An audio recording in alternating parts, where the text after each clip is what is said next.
we are the team that went to Central Asia. We got to see God do some incredible things while we were there. Our main verse that we kind of focused on was, how will they call on him in whom they have not believed? And how are they to believe in him of whom they have never heard? And how are they to hear without someone preaching? How are they to preach unless they are sent? How beautiful are the feet of those who preach the good news. This is Kendon Gilly, and she went with us on this trip. Kendon, tell me a story about something that really stood out to you on this mission trip.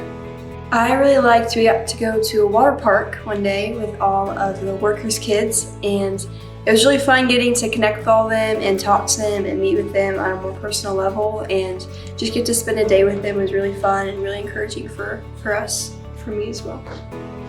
This is Gracie Collier. She also went with us to Central Asia. Gracie, tell me somebody that you met that really made an impact on you during this trip.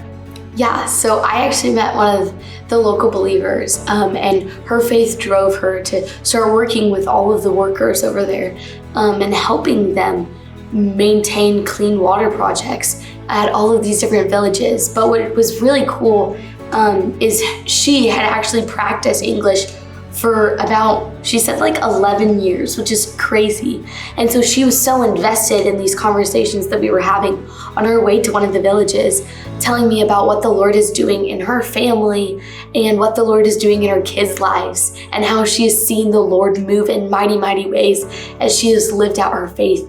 Even though it has been really, really hard, it has just been such a blessing. Hi, my name is Chris Kirshner, and this is my son, Brayton Kirshner, and I'm here to ask him some questions regarding his trip to Central Asia.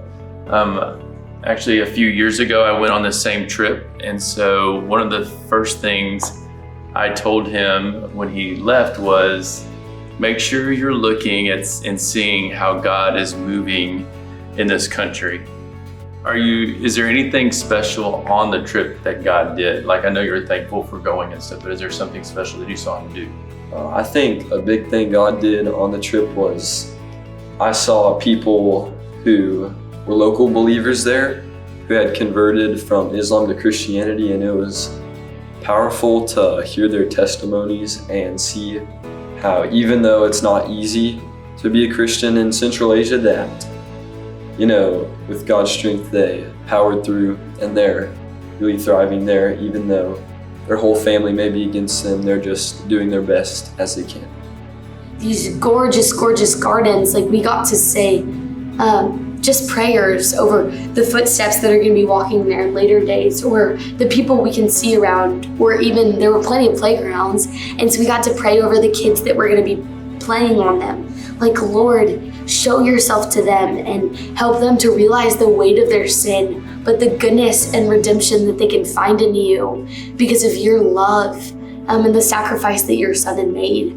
And so we're praying over that, but also over boldness for the believers that are there so that they can share the gospel with the people around them. We went to the village and checked on them, and he invited us into his home, and he gave us a full meal, and they're very hospitable there.